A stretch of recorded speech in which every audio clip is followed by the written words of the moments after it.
Madam வரலாமா?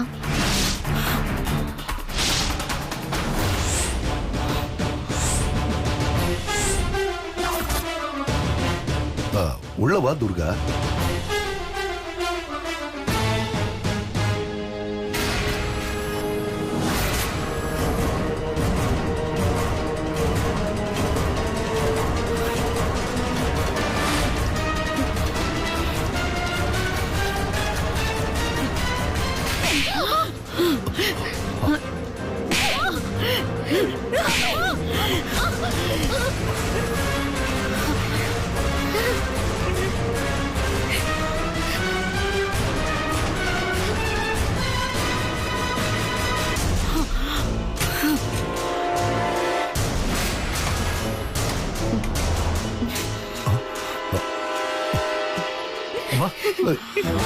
அம்மா வேண்டாமா, என்னாச்சுமா?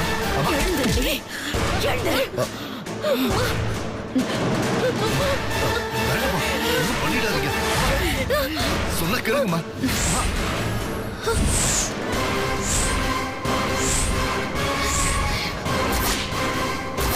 அம்மா வேண்டாமா, சொல்றத கேளுங்கம்மா. தடுக்காதீங்க ருத்ரையா, இவளையெல்லாம் மன்னிக்கவே கூடாது. அம்மா தயவு செஞ்சு சொல்றத கேளுங்கம்மா. என்ன கேட்க சொல்றீங்க ருத்ரையா? இவ உண்ட வீட்டுக்கே துரோகம் பண்ணிருக்கா. இவளை எப்படி விடுறது? இவளை கொன்னாதான் என் மனசாரும்.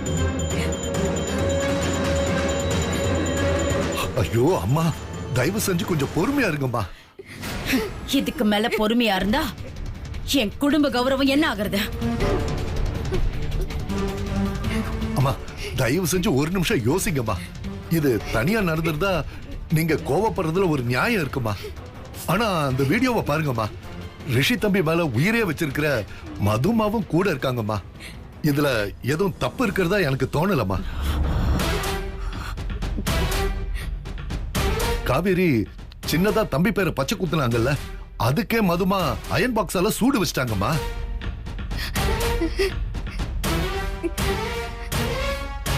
இதோ பாருங்கம்மா, மதுவை பாருங்க. இந்த விஷயத்தை பார்த்து சிரிச்சு ரசிச்சிட்டு இருக்காங்கம்மா.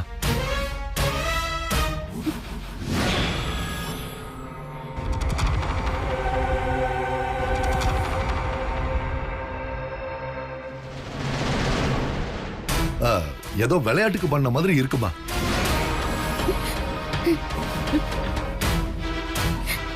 நான் வேணாம் தான் சொன்னேன்.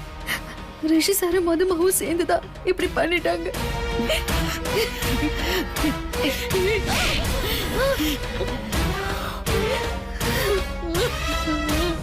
அவங்க சொல்றாங்கன்னு நெருப்புல குதினா குதிச்சிடுவியா?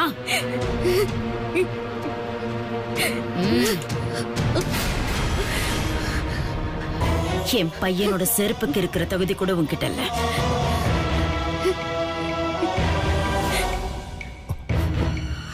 ருத்ரையா, என்னால இவளை மன்னிக்கவே முடியல. இவளுக்கு தண்டனை கொடுத்தே ஆகணும். இவளை அடிச்சு கொன்னா கூட என் கோவம் அடங்காது. இனிமே நீ ரிஷி கூட பேசுறதையும் பழகுறதையும் பார்த்த அந்த இடத்துலயே ஜாக்கிரதை. இதுதான் உனக்கு கடைசி. போதும் விட்டுருங்கம்மா. ஏதோ விளையாட்டுக்கு தாமா பண்ணிருக்காங்க. அதுக்காக நீங்க அடிச்சது வெளியில தெரிஞ்சா அந்த பரிதாபத்துல மதுவுக்கு உங்க மேல வெறுப்போ இல்ல ரிஷி தம்பிக்கு இந்த ருத்ரையா, இல்லம்மா, நான் என்ன சொல்றேன்னா வேணா ருத்ரையா, இதுக்கு மேல நீங்க எதுவும் என்கிட்ட சொல்ல வேண்டாம். ஏய், இங்க நடந்தது மது கிட்டயோ இல்ல ரிஷி கிட்டயோ நீ சொன்ன, இங்க பார், இந்த 4 செவத்துக்குள்ள நடந்தது இந்த 4 செவத்துக்குள்ளேயே முடிஞ்சிடும். மது உன்னை கூட்டிட்டு வந்ததுனாலதான் இந்த வீட்டுக்குள்ள உன்னை வச்சிருக்கேன். புரியுதா? எங்க பார், கண்ணை நல்லா தொடச்சுக்கிட்டு எப்படி வந்தியோ அப்படியே வெளியில போ.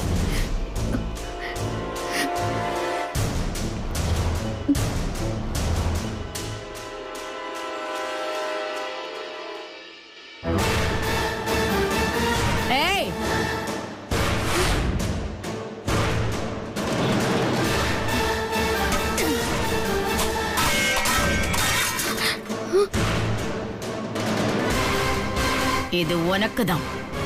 பொறுக்கி எடுத்துட்டு போ. ருத்ரையா, ஏய் வந்து சீக்கிரம் எடுத்துட்டு போ.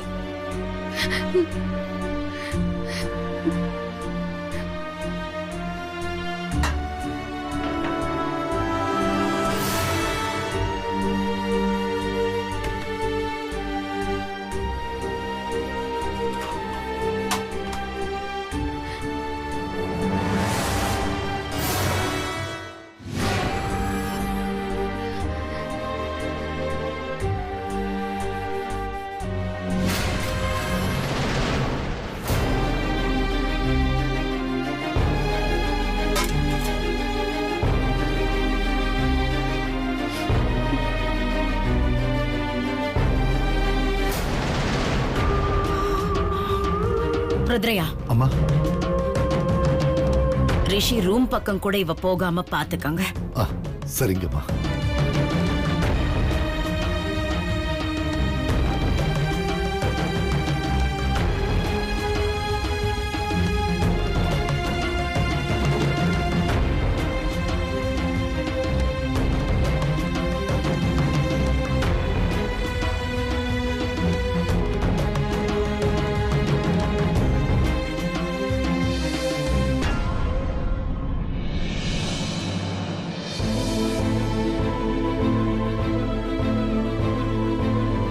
அம்மா நீங்க ரிலாக்ஸா இருங்கம்மா.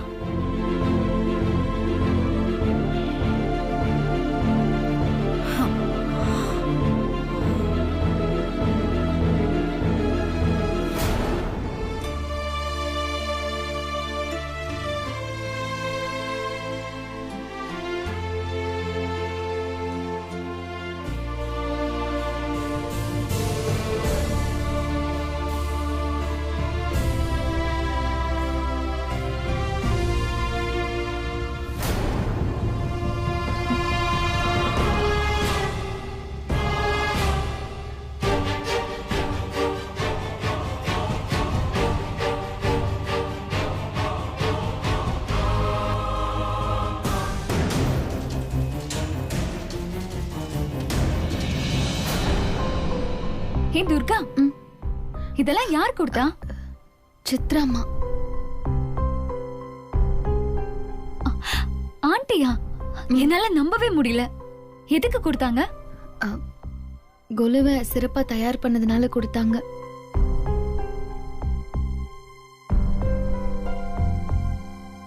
Wow, super Durga. கண்டிப்பா இதுக்காக நீ எனக்கு ட்ரீட் தரணும்.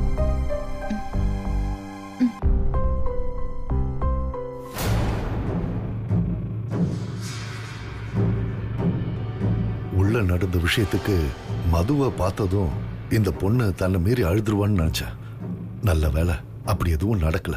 பாவம், மனசுக்குள்ள அவமானத்தை மறைச்சுக்கிட்டு எதுவும் நடக்காத மாதிரி வெளியே காட்டிக்கிறது பெரிய வலி. நீ இந்த வீட்டுக்கு வந்த நாள்ல இருந்து எந்த ஒரு நல்ல விஷயத்துக்கும் ஆண்டி உன்னை பாராட்டினதே இல்ல.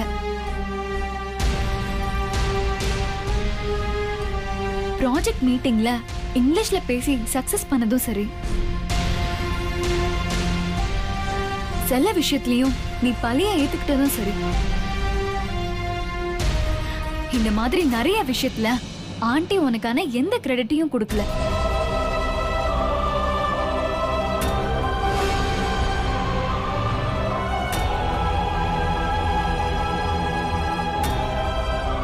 ஏதாவது சின்ன தப்பு பண்ணாலே உன் மேல கோவப்பட்டு திட்டிருக்காங்க.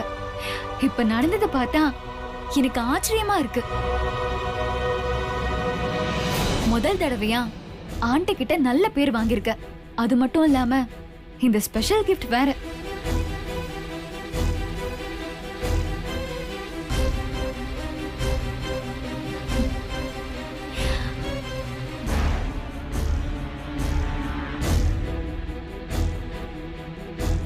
இதுக்கு பேர் தான் கெத்து துர்கா.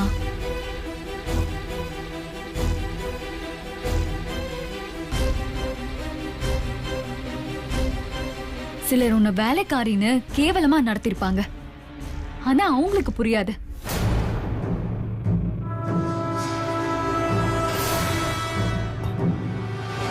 வாழ்ற வீட்டுக்கு பெருமை சேர்க்கிறவங்க வேலைக்காரியா இருந்தாலும் அந்த வீட்டுக்கு சொந்தக்காரி.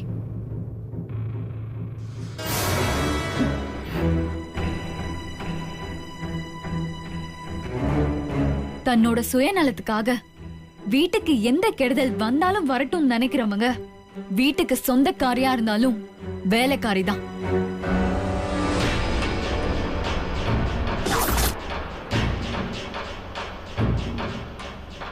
உன்னை பார்த்தாது சில பேருக்கு புத்தி வரும் நினைக்கிறேன். அப்படியும் வரலனா நீ அவங்கள மனுஷங்களா கூட மதிக்காத.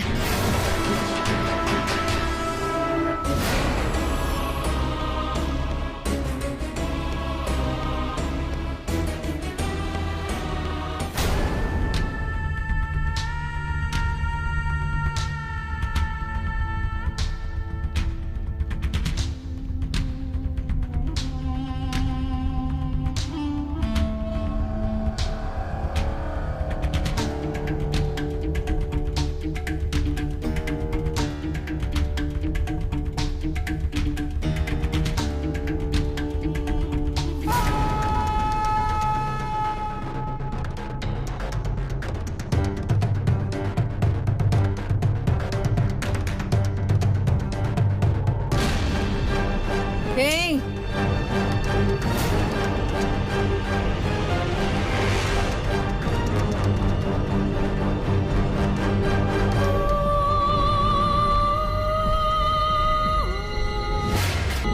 என் அம்மா இதை உனக்கு கொடுத்ததால அவங்க மனசுல நீ உயர்ந்த இடத்துக்கு போயிட்டேன்னு பெருமைப்பட்டுக்காத.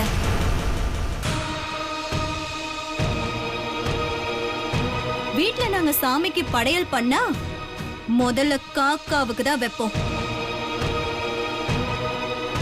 அதுக்காக காக்காவுக்கு முதல் மரியாதை கிடைக்கும்னு அர்த்தம் ஆயிடாது.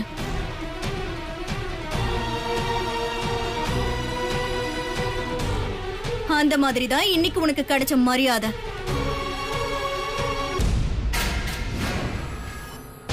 வேலைக்காரிக்கு எவ்வளவு இடம் கொடுத்தாலும் வேலைக்காரி வேலைக்காரி தான்.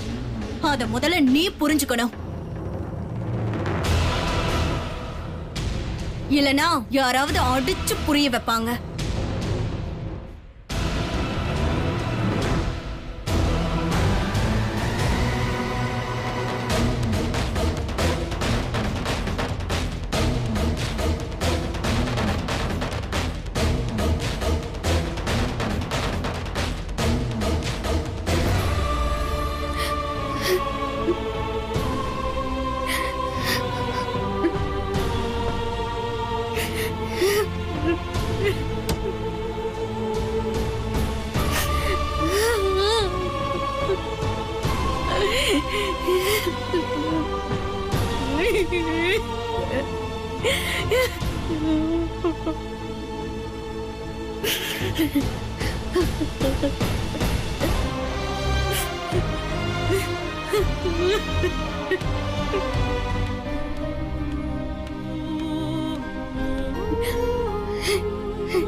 வேலைக்காரிக்கு எவ்வளவு இடம் கொடுத்தாலும் வேலைக்காரி வேலைக்காரி தான். அத முதல்ல நீ புரிஞ்சுக்கணும். இல்லனா யாராவது அடிச்சு புரிய வைப்பாங்க.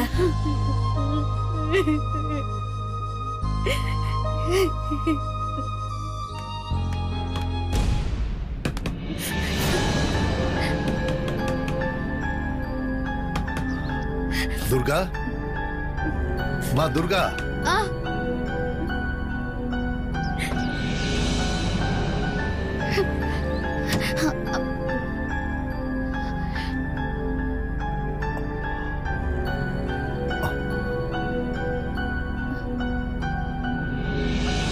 அம்மா துர்கா, உன்னை பார்க்கறதுக்கே என் மனசுக்கு ரொம்ப சங்கடமா இருக்கு.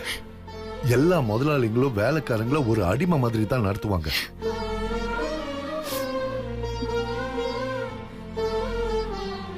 சில சமயம் கொஞ்சுவாங்க, சில சமயம் தூக்கி போட்டுருவாங்க.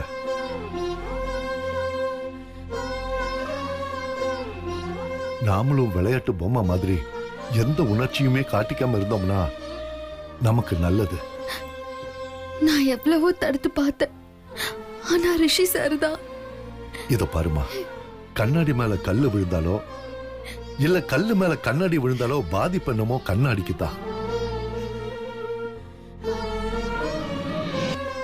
ரிஷி தம்பிட்ட இருந்து தயவு செஞ்சு நீ கொஞ்சம் தள்ளியே இரு, இல்லனா சுக்கு நூறா செதறிடுவ. நான் சொன்னது உனக்கு புரிஞ்சிருக்கும்னு நினைக்கிறேன்.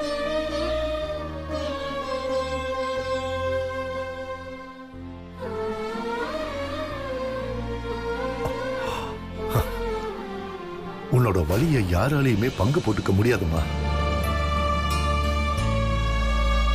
யாரா இருந்தாலும் ஆறுதலா 4 வார்த்தை பேசத்தான் முடியும். திக்கற்றவங்களுக்கு அந்த குலதெய்வம் தான் துணைன்னு சொல்லுவாங்க. நீ உன் குலதெய்வத்தை வணங்கிட்டு எல்லாத்தையும் மறக்க முயற்சி பண்ண.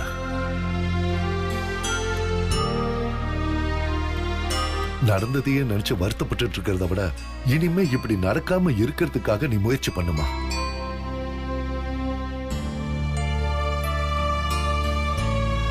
ஏதோ சொல்லணும்னு தோணிச்சு சொல்லிட்டேன். நான் வரேம்மா.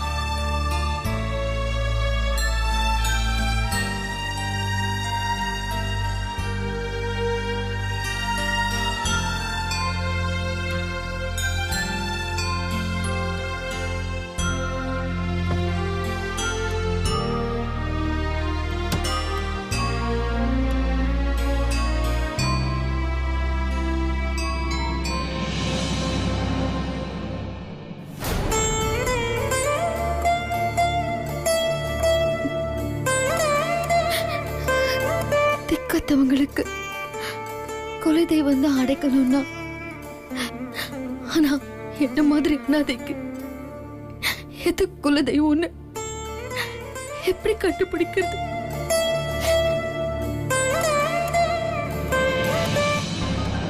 கம்பத்து பொண்ணு கண்ணால வச்சு தாக்குற.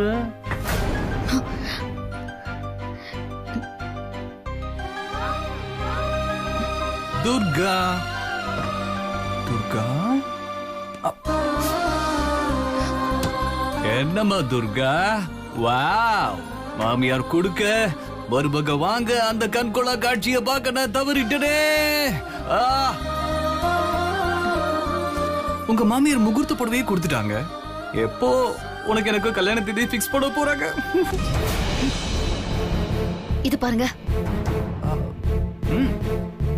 நீங்க இந்த வீட்டு முதலாளியா இருக்கலாம், ஆனா உங்க வீட்டு வேலைக்காரி ரூம்குள்ள வர்றதுக்கு அனுமதி கேட்டுட்டு வாங்க. அதுதான் ஆம்பளைக்கு அழகு.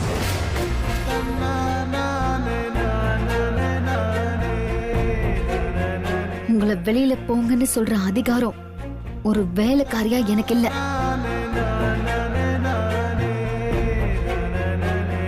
அதான் தயவு செஞ்சு இந்த ரூமை விட்டு வெளியில போங்க.